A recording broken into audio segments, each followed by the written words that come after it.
পৃথিবীতে চারটা আসমানি কিতাব সবচাইতে সেরা। এক হচ্ছে তাওরাত, দ্বিতীয়ত জাবুর, তৃতীয়ত ইনজিল, চতুর্থত কোরআন। তাওরাত আল্লাহ নাজিল করেছেন সাইয়েদনা মুসা আলাইহিস সালামের উপর, জাবুর নাজিল করেছেন দাউদ আলাইহিস সালামের উপর, ইনজিল নাজিল করেছেন ঈসা আলাইহিস সালামের উপর, আর বিশ্বনবীর উপর নাজিল করেছেন কোরআন। ঠিক কিনা? এই তাওরাতকে রব্বুল আলামিন স্বয়ং নিজ হাতে লিখে কাঠের ফলকের মধ্যে, তক্তার মধ্যে লিখে সাইয়েদনা মুসা আলাইহিস সালামকে দিয়েছেন। সুবহানাল্লাহ। এটাকে আরবিতে বলে আলওয়াহ। লাউহানের প্লুরাল হচ্ছে আলওয়াহ। কাঠের তক্তার মধ্যে আল্লাহ নিজে তাওরাত লিখেছেন। কিসের মধ্যে লিখছেন? কথা বলেন, শুনতেছেন? মনোযোগ আছে? কাঠের তক্তার মধ্যে তাওরাত লিখলেন, লিখে মুসা আলাইহিস সালামকে বললেন, মুসা ফিহি বুরহান, ফিহি হুদা, ফিহি হিদায়া। এই হচ্ছে তাওরাত কিতাব, আমি নিজ হাতে লিখে দিয়েছি। এর মধ্যে হেদায়েত আছে, এর মধ্যে বরকত আছে, এর মধ্যে বুরহান আছে, দলিল আছে। যাও এই কাঠের তক্তার মধ্যে লেখা তাওরাত কিতাবকে নিয়ে যাও, বনি ইসরাইলের কাছে এই তাওরাত কিতাবের দাওয়াত দাও। সাইয়েদনা মুসা আলাইহিস সালাম ছিলেন অনেক শক্তিশালী নবী। উনি ভাবলেন অল্প কয়েকটা তক্তা, কাউকে ডাকার দরকার নাই, আমার ভাই হারুন রে লাগবে না, আমি যথেষ্ট। আমার ভাই হারুন রে কষ্ট করে পাহাড়ের উপরে টেনে আনার দরকার নাই, 3-4টা তক্তা আমি নিজেই নিতে পারবো। নিজেই নিতে পারবো মনে করে সাইয়েদনা মুসা আলাইহিস সালাম আল্লাহর লেখা তক্তার উপরে যে তাওরাতের ফলক, এই ফলক ধরে টান দিয়েছে উঠানোর জন্য। আল্লাহ যেহেতু কিতাব দিয়েছে নিয়ে যায়, কিন্তু কি আজীব তামাশা, তক্তা ধরে কাঁধে তুলবে তো দূরের কথা, নাড়াতেই পারে না। সুবহানাল্লাহর আসতে বলেন, নাড়াতেই পারে না। উনার এত শক্তি, উনি এক থাপ্পড় মেরে ফেরাউনের বাবুর্চিকে ওই জায়গার মধ্যে দুনিয়া থেকে বিদায় করেছিলেন। এক ধাক্কা মারলে 10 জন 10 হাত দূরে যেয়ে পড়তো। উনি রেগে গেলে ওনার মাথার চুলগুলো টুপি আর পাগড়ি ভেদ করে উপরের দিকে এরকম খাড়া হয়ে দাঁড়িয়ে যেত। স্বয়ং মালাকুল মাউতকে থাপ্পড় মেরে চোখ কানা করে দিয়েছিলেন। এর কারণ মালাকুল মাউত মানুষের সুরাতে আসছিল আর অনুমতি নেয় নাই। ঘরের মধ্যে ঢুকার আগে অনুমতির দরকার আছে না নাই? কি সুন্দর ইসলাম! হোয়াট এ প্রাইভেসি ইন ইসলাম! কত সুন্দর প্রাইভেসি ইসলাম আমাদেরকে শিখিয়েছে। আপনি ঘরে ঢুকবেন, অনুমতি নিয়ে ঢুকবেন। কার কথা? এক সাহাবী বললেন, নবী আমার ঘরে 2 ঘর। কয়টা? 2টা মাত্র রুম। এক রুমে থাকে আমি, আর এক রুমে থাকে আমার আম্মা জান। যেই আম্মা জানের বুকের দুধ খেয়ে আমি 10 মাস পেটের ভেতরে ছিলাম, 2 বছর বুকের দুধ খেয়ে বড় হলাম।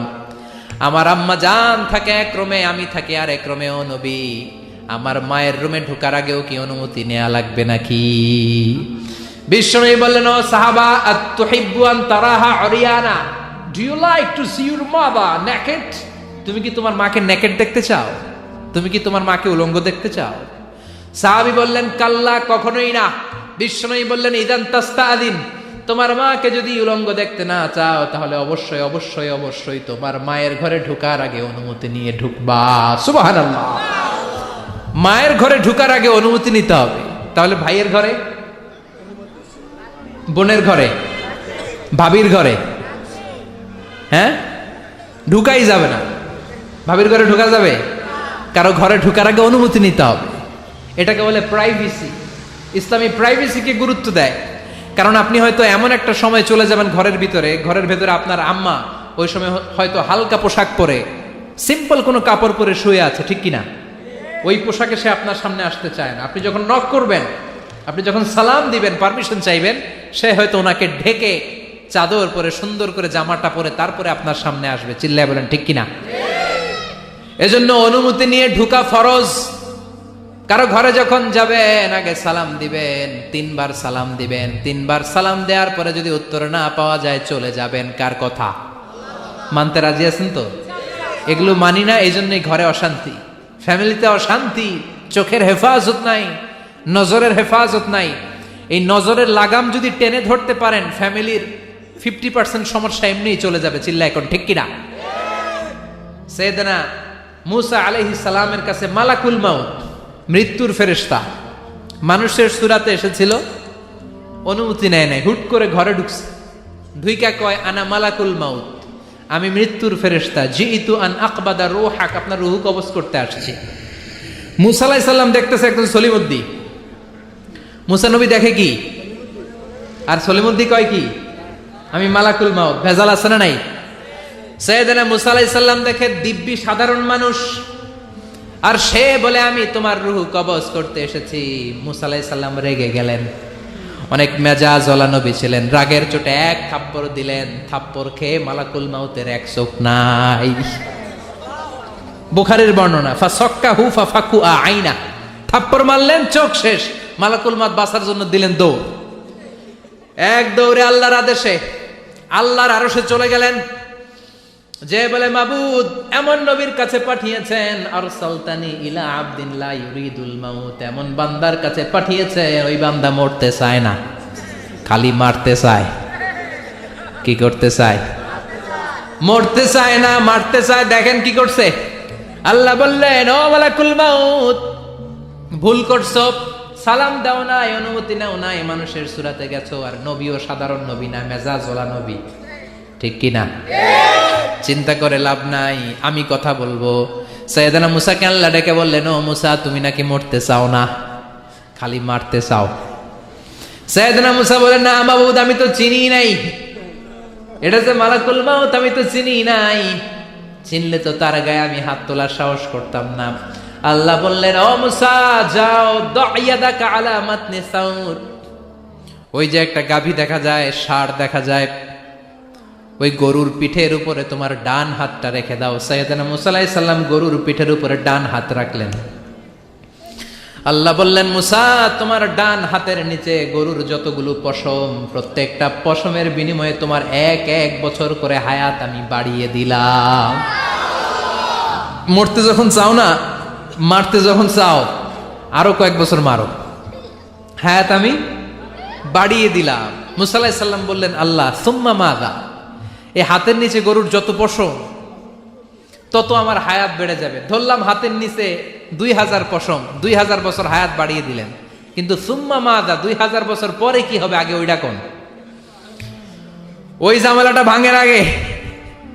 আল্লাহ বললেন, মুসা সুম্মাল মাউত, তারপরে তো তোমাকে মরতেই হবে, এই পৃথিবীতে আসলেই মরতে হয়। কুল্লু নাফসিন যায়িকাতুল মাউত, এই পৃথিবীতে যারা একবার আসবে তাদেরকেই মরতে হবে, ঠিক কি না? সাইয়েদনা মুসা আলাইহিস সালাম বললেন, ফাল আনা, তাহলে আর দেরির দরকার নাই, এখনই আমাকে নিতে বলেন। সুবহানাল্লাহ। মালাকুল মাউত এসে মুসা আলাইহিস সালামের রূহ কবজ করে ফেললেন। এই মুসা আলাইহিস সালামের সাথে সরাসরি আল্লাহর কথা হতো এই তুর পাহাড়ের উপর, আর এই তুর পাহাড়ের নামে কসম কেটেছে কে? ওয়া তুরি সিনিন। আল্লাহ বললেন, তিন আর জাইতুনের কসম, মানে ফিলিস্তিনের কসম। ওয়া তুরি সিনিন, তুর পাহাড়ের কসম, যেই তুর পাহাড়ের উপরে আমি তাওরাত কিতাব নাজিল করেছি। তাওরাত কিতাবটাকে কাঠের ফলকের মধ্যে লিখে বললেন, মুসা নিয়ে যাও। মুসা আলাইহিস সালাম নিতে পারে না, মনে আছে? মনে আছে আপনাদের না ভুলে গেছেন? মুসা আলাইহিস সালাম ধরলেন, নাড়াতে পারে না, আর কাঁধে তুলবে তো দূরের কথা, নাড়াতেই তো পারে না, এত শক্তিশালী নবী। তাওরাতের যে আলওয়াহুত তাওরাত, তাওরাতের ফলক, এই বাণীগুলো নিয়ে বাণীবাহকের কাজ করবে, বার্তাবাহকের কাজ করবে, বনী ইসরাইলের কাছে এই পয়গাম পৌঁছে দিবে, কিন্তু তুলতেই তো পারে না। আল্লাহরে ডেকে বলে, আল্লাহ পারি না। আল্লাহ বললেন, ট্রাই করো, ট্রাই এগেইন, আবার চেষ্টা করো, দেখো না পারো। সাইয়েদনা মুসা আলাইহিস সালাম ভাবলেন, এই দিক দিয়ে পারি না, ওই দিক দিয়ে ধরলে মনে হয় পারবো। এবার তক্তার ওই পাশ দিয়ে নাড়াচাড়া শুরু করছে, ওই দিক দিয়েও পারে না। এবার ভাবলেন, এক কাজ করি, মাঝখান দিয়ে দেখি নাড়াতে পারি কিনা। সাইয়েদনা মুসা আলাইহিস সালাম কাঠের তক্তাগুলোর মাঝখান দিয়ে ধরলেন, টান দিলেন, কিন্তু তক্তা নড়ে, নাড়ানোই যায় না, কাঁধে তুলবে তো দূরের কথা। সাইয়েদনা মুসা আলাইহিস সালাম অপরাধ হয়ে আল্লাহর ডেকে বললেন, ও মাবুদ পারি না। আল্লাহ আসলে চাচ্ছে মুসা যেন বলে পারি না। মুসা পারে না এটা শুনতে আল্লাহর বড় মনে চায়। সুবহানাল্লাহ কইবেন না? কারণ সব জায়গায় উনি পারে আর মারে। আজকে সাইয়েদনা মুসা আলাইহিস সালামের কণ্ঠে আল্লাহ শুনতে চায়, আল্লাহ আমি অপারগ, আমি পারি না। সাইয়েদনা মুসা আলাইহিস সালাম বলে, আল্লাহ সাইয়েদনা জিব্রাইলকে যদি বলেন আমারে যদি একটু সাহায্য করে, আমার কাঁধে তুলে দিলে আমি নিয়ে বাড়িতে যাব। সাইয়েদনা জিব্রাইলকে একটু বলেন। আল্লাহ বললেন যাও জিব্রাইল, হেল্প আউট মুসা, মুসা আলাইহিস সালামকে সাহায্য করো। এবার সাইয়েদনা মুসা আলাইহিস সালাম ধরলেন এই দিকে, সাইয়েদনা জিব্রাইল ধরলেন এই দিকে। দুইজন মিলে তাওরাত লেখা কাঠের তক্তাগুলো উঠাতে চাইলেন, কিন্তু কি আজীব তামাশা, সাইয়েদনা জিব্রাইলও পারে না। সাইয়েদনা মুসা আলাইহিস সালাম বললেন ও ভাই জিব্রাইল, চলো জায়গা চেঞ্জ করি, তুমি এদিক দিয়ে ধরো, আমি ওই দিকে ধরি, আবার জোরসে টান মারো। দেশ গ্রামে কয় না জোরসে টান, হেইও সিস্টেমে দুইজন মিলে টানে, কিন্তু নাড়াতেই পারে না। আগে তো হাতে নিবে, তারপরে কাঁধে তুলবে, দুইজনেও পারে না। গায়ে যত জোর আছে সাইয়েদনা মুসা আলাইহিস সালাম জোরসে টান দিলেন, যত জোর, সব জোরকে একসাথে করে তিনি টান দিয়েছেন। টানের চোটে দেহের প্রতিটা লোমকূপ থেকে ঘাম বেরোতে শুরু করেছে। টানের চোটে রক টান খেয়ে যাচ্ছে, কোমরের রক ছিঁড়ে যাওয়ার অবস্থা, কিন্তু কাঠের ফলকগুলো নাড়ানো যায়। সাইয়েদনা মুসা আলাইহিস সালাম বললেন আল্লাহ, জিব্রাইলও পারে না। জিব্রাইলের সাথে হাজার হাজার সহকারী ফেরেশতা, তাদেরকে একটু বলেন হেল্প করার জন্য। সুবহানাল্লাহ পড়েন। হাজার হাজার ফেরেশতা তুর পাহাড়ের উপর সবাই মিলে জোরে জোরে টান দেয়, জোরে জোরে টান দেয়। সবাই মিলে চেষ্টা করে তাওরাত লেখা ফলক এক প্রান্ত থেকে আরেক প্রান্ত কোনো জায়গা দিয়ে ধরে 1 ইঞ্চি নাড়াতে পারে না। এই অবস্থা দেখে আল্লাহ বললেন ঘটনা কি? আল্লাহ পারি না। সাইয়েদনা মুসা আলাইহিস সালাম কি বলে? আল্লাহ পারি না। আল্লাহ বললেন মুসা, এই ফলকগুলোর এত ওজন নয়, কাঠের এই তক্তাগুলোর এত ওজন নয়, কিন্তু এই কাঠের তক্তার মধ্যে যে বাণীগুলো লেখা হয়েছে, বাণীগুলো কার? এটা আমার বাণী, আমার কথা। এই জিনিসটা বোঝানোর জন্য আমি এটার ওজনকে ভারী করে দিয়েছি। এবার জিব্রাইলের সহকারী ফেরেশতা লাগবে না, জিব্রাইলের সহযোগিতা লাগবে না, তোমার গায়ে আমি যেই জোর দিয়েছি, টান দিয়ে দেখো সবগুলারে কাঁধে তুলে নিতে পারবা। সাইয়েদনা মুসা আলাইহিস সালাম এবার বিসমিল্লাহ বলে সবগুলো তাওরাত লেখা কাঠের তক্তাগুলো কাঁধে নিয়ে এক দৌড়ে বাড়িতে। আল্লাহু আকবার। যেই পাহাড়ের উপর এই তক্তা টানাটানির ঘটনা ঘটেছে, পাহাড়টার নাম, এজন্য আল্লাহ বললেন ওয়াত-তিনি ওয়াজ-যাইতুনি ওয়া তুরি সিনিনা ওয়া হাযাল বালাদিল আমিন। তিন আর যাইতুনের কসম, তুর পাহাড়ের কসম। আবার তুর পাহাড়ের মধ্যে নূরের তাজাল্লি দিয়েছে কে? ফালাম্মা তাজাল্লা রাব্বুহু জাআলাহু দাক্কান ওয়া খাররা মূসা সাঈকা। সাইয়েদনা মুসা আলাইহিস সালাম বললেন আল্লাহ তোমাকে দেখতে চাই। আল্লাহ বললেন দেখতে পারবে না, পাহাড়ের দিকে তাকাও, পাহাড়ের মধ্যে নূরের তাজাল্লি দেব, যদি পাহাড় টিকে যায় তাহলে দেখতে পাবা। আল্লাহ যখন তুর পাহাড়ের উপর তাজাল্লি মেরেছেন, পাহাড় ভেঙে খান খান হয়ে যায়, সাইয়েদনা মুসা আলাইহিস সালাম বেহুশ হয়ে যায়। এই বেহুশ হওয়ার ঘটনা আর পাহাড় জ্বলে ছাই হওয়ার ঘটনা যেখানে ঘটেছে, ওই পাহাড়টার নাম জোরে বলেন। ওই তুর পাহাড়ের কসম কেটেছে কে?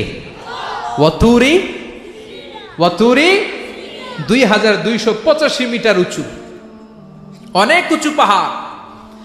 আবার ইয়াজুজ মাজুজ যখন পৃথিবীতে আক্রমণ করবে, ইন্না ইয়াজুজ ওয়া মাজুজ মুফসিদুনা ফিল আরদ, তামাম জাহানে ইয়াজুজ মাজুজ যখন আক্রমণ করবে, তামাম পৃথিবীটাকে যখন লন্ডভন্ড করে দিবে, সাইয়েদনা ঈসা আলাইহিস সালাম মুমিন বান্দাদেরকে নিয়ে যেই পাহাড়ের উপর আশ্রয় নেবেন, সেটা হলো এই তুর পাহাড়। সুবহানাল্লাহ। ঈসা আলাইহিস সালাম মুমিনদেরকে নিয়ে এক পাহাড়ে চলে যাবেন। এই ইয়াজুজ মাজুজের অত্যাচার থেকে বাঁচার জন্য, এদেরকে ইংরেজিতে বলে Gog Magog. If you search in Google by writing Gog and Magog, আপনি পেয়ে যাবেন ইয়াজুজ মাজুজের কাহিনী। হাত্তা ইযা ফুতিহাত ইয়াজুজ ওয়া মাজুজ ওয়া হুম মিন কুল্লি হাদাবিন ইয়ানসিলুন, লক্ষ লক্ষ ইয়াজুজ মাজুজের বাহিনী আসবে। এই ইয়াজুজ মাজুজের বাহিনীর অত্যাচার, অবিচার, অনাচার, জুলুম থেকে, মারামারি থেকে বাঁচার জন্য মুসলমানরা ঈসা আলাইহিস সালামের নেতৃত্বে যেই পাহাড়ের উপর আশ্রয় নিবেন, ওই পাহাড়ের নাম হলো তুর পাহাড়। ওই পাহাড়ের নাম কি? কোরআনে অনেকবার আল্লাহ তাআলা এই তুর পাহাড়ের কথা বলেছেন। এই তুর পাহাড়ের নিচে একটা গির্জা আছে, খ্রিস্টানদের প্রাচীনতম গির্জা, সেন্ট ক্যাথেরিনা গির্জা। এই গির্জা এটা পবিত্র জায়গা। মুসা আলাইহিস সালাম যখন যাচ্ছিলেন আল্লাহ বললেন ফাখলা'না আলাইক ফাখলা'না আলাইকা ইন্নাকা বিল ওয়াদিল মুকাদ্দাসি তুয়া, শুজ অফ, জুতা খুলে ফেলো মুসা, জুতা খুলে ফেলো, ইন্নাকা বিল ওয়াদিল মুকাদ্দাসি তুয়া, you are in a very holy valley, very sacred valley, একটা পবিত্র উপত্যকায় তুমি এসেছো। এর চাইতে উন্নত এবং পবিত্র উপত্যকা আমি মহাবিশ্বে কোথাও সৃষ্টি করি নাই। চিল্লায় পড়েন সুবহানাল্লাহ। মাঝরাতে তুর পাহাড়ে উঠতে হয়, ব্যাকপ্যাক নিয়ে যেতে হয়, সেখানে পানি টানি খাবার দাবার নিয়ে ওঠা লাগে, 3-4 ঘন্টা লাগে উঠতে, নামতে আবার 3-4 ঘন্টা। সকালে 10টা-11টার পরে আর তুর পাহাড়ে থাকা যায় না, কারণ আমাদের বাংলাদেশের পাহাড়গুলো মাটির পাহাড়, তুর পাহাড় হচ্ছে পাথরের পাহাড়। পাথরের পাহাড়ে যখন সূর্যের আলো লাগে পাথরের পাহাড় গরম হয়ে যায়। আমরা মাঝরাতে উঠতে শুরু করলাম। আমরা যখন উঠতেছি দেখলাম খ্রিস্টিয়ান কমিউনিটির একটা গ্রুপ তারাও উঠছে, ইহুদিদের একটা গ্রুপও উঠছে, কারণ এটা 3 ধর্মের লোকদের কাছে তীর্থস্থান। এই তুর পাহাড়ের চূড়ায় ছোট্ট একটা মসজিদ আছে, 7-8 জন নামাজ পড়া যায়। খ্রিস্টানদের একটা গির্জা আছে, ইহুদিদের একটা সিনাগগ আছে। ফজরের সময় উঠলাম, পুরো সিলসিলাতুল জিবাল তুর পাহাড় দেখলাম, অবাক হলাম। এই পাহাড়ে বিশ্বনবী মেরাজের রাতে নেমে দোয়া করেছেন, ঠিক কিনা? এই পাহাড়ে ঈসা আলাইহিস সালাম মুমিনদেরকে নিয়ে ইয়াজুজ মাজুজের আক্রমণ থেকে বাঁচার জন্য আশ্রয় নেবেন। এই তুর পাহাড়ের কসম কোরআনের ভেতরে কেটেছে কে? এজন্য আল্লাহ বললেন ওয়াত-তিনি ওয়াজ-যাইতুনি ওয়া তুরি সিনিন ওয়া হাযাল বালাদিল আমিন। তিন আর জাইতুনের কসম, ওই মিশরের তুর পাহাড়ের কসম, ওয়া হাযাল বালাদিল আমিন, এই নিরাপদ শহরের কসম। শহরটার নাম কি? কি নাম? এই নিরাপদ শহর দ্বারা আল্লাহ বুঝিয়েছে মক্কা, না ফিলিস্তিন না। ফিলিস্তিন হচ্ছে প্রথমটা, কিন্তু হাযাল বালাদিল আমিন, এই নিরাপদ শহর দিয়ে আল্লাহ বুঝিয়েছেন মক্কা শহরকে। চিৎকার করে বলবেন কোন শহর? মক্কা শহর। এই মক্কা শহরের আগের নাম বাক্কা। ইন্না আউওয়ালা বাইতিন উদিআ লিন-নাসি লাল্লাযী বিবাক্কাতা মুবারাকা হুদাল লিল আলামিন। নিশ্চয়ই পৃথিবীর সর্বপ্রথম ঘর যেই শহরের মধ্যে আমি আল্লাহ স্থাপন করলাম, শহরটার নাম হলো বাক্কা শহর। কি শহর? এই বাক্কা পরে চেঞ্জ হয়ে হয়েছে মক্কা। আল্লাহু আকবার। তার মানে আজকে জানলেন মক্কা শহরের আগের নাম হলো বাক্কা। আগের নাম কি? মক্কা শহরে অনেক হোটেল আছে, হোটেলের নাম ফুন্দুক বাক্কা। এই বাক্কা হচ্ছে মক্কার আগের নাম, মনে থাকবে। আল্লাহ বললেন হাযাল বালাদিল আমিন, এই নিরাপদ শহরের কসম, এই শহরের চেয়ে নিরাপদ শহর পৃথিবীর মধ্যে। ইউসাউইরুকুম ফিল আরহামি কাইফা ইয়াশা লা ইলাহা ইল্লা হুয়াল আজিজুল হাকীম। তিনি হলেন এমন সত্তা যিনি মায়ের পেটে থাকা অবস্থায় তোমাদের চেহারার ডিজাইন করে দিয়েছে। চিল্লায়া বলেন সুবহানাল্লাহ।